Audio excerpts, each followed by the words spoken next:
like the most deep and meaningful hang. I am loving this day so very much, and we're actually going to talk about menopause. And our entire audience is full of women who are going through or about to be going through what used to be called the change, and thankfully this isn't the 1960s anymore, and we're taking menopause by the ovaries or storm or just having a different tone about things. Who here is having a hot flash right this second? Anybody? Well, we've got fans for that. In case you have one, good news, we're equipped. And by the way, ladies, if you ever wanted your husband to know what a hot flash feels like, guess what? We've got you covered. Later in the show, we have an ability to make men understand what women physically feel like in menopause.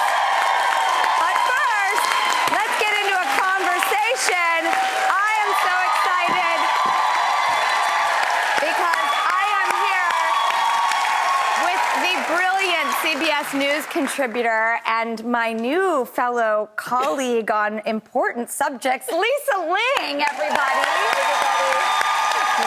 And the icon, actress, author, and member of our Drew crew now, Valerie Bertinelli. All right. Is this your first time, Lisa, discussing this? I'm coming out, Drew. I'm coming out. Seeing you in this moment is a total revelation because you are having a coming out party. Well, I am, and as you said, there's been so much stigma around menopause forever, and I really felt compelled to talk about this because it has hit me like a ton of bricks. Really? Honestly, Tell me everything. I will tell you everything. I've always taken care of myself. I've always eaten healthy. I've been a cardio junkie. And so a couple of years ago, really when I turned 50, I started experiencing horrible brain fog and mild anxiety. I never really got too many hot flashes every now and then. That's right, ladies. Say it out loud. Yep. Say it proud. Yep. Well, and then, Drew, so I went to my GP, who is a lovely woman, and she started talking to me about getting a referral to see a psychologist and possibly taking some SSRIs. Not once. And I was 50 years old. They're like psych meds for depression, things like that. Not once. And I was 50 years old when I had this appointment. Not once did she mention menopause. And then I heard you talking about menopause and perimenopause.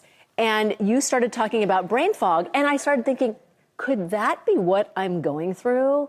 And sure enough, when I finally went to an OB and started talking to other women in my life, I realized that I am going through a major hormonal imbalance as a result of what I and every woman on the planet will go through, which is menopause and perimenopause. I can't believe this. This is such a miracle. This is what these incredible women tasked me with, was being a part of making an awareness about this. Val, where are you at in the cycle? Oh, I'm mena-dead.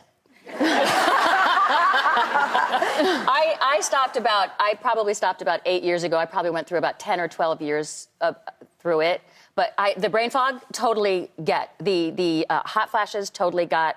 The brain fog I would get on Hot in Cleveland, and it would be Hot in Cleveland, pun intended. Yeah. And trying to memorize lines. I mean, all of the best bloopers is because Valerie was going through brain fog. Yeah. So, but I'm a little confused, and that's why I'm so happy you have these doctors with us today, because I'm at a point now where I'm 8 years out, but I've also had probably the most challenging, difficult, heartbreaking 8 years of my life in my entire 64 years.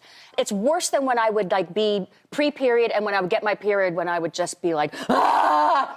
Now I'm like, what is happening to my mental health? And nobody I've heard talks about how menopause could be harder to deal with than periods. And in our audience are two doctors that I have had the pleasure of working with, because the women that brought me into this circle and asked me to become a part of this journey was none other than Oprah Winfrey and Gayle King. So, and I am brought into the light because of those two game changers.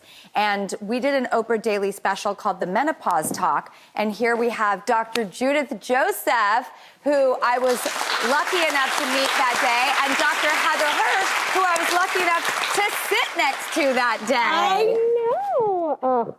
I'm so happy to see you guys again. I feel so privileged to be brought into this empowered club. Lisa, you were given some direction by a doctor that this might be a mental problem rather than a physical problem. And you're, in the headspace. And, when is it important to know when we need to focus on the body and when we need to focus on the mental wellness? I teach the women that I work with, you have to know the 3 Ps. The first P is if you're having changes in your period, that's not major depressive disorder, right? If you're having physical changes like hot flashes, changes in your hair, your skin, your pelvic, that's not major depression.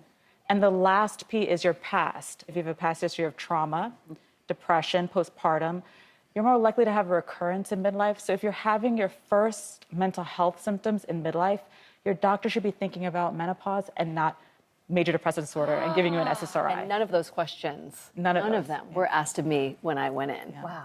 And because of that, just don't know. Yeah, because of that lack of training, especially in the last 2 decades, but truthfully, like of all time, so many clinicians don't know how to put all these pieces together. So sometimes it feels like your hair is falling out, you're irritated, your periods are wonky, you're having depressive symptoms.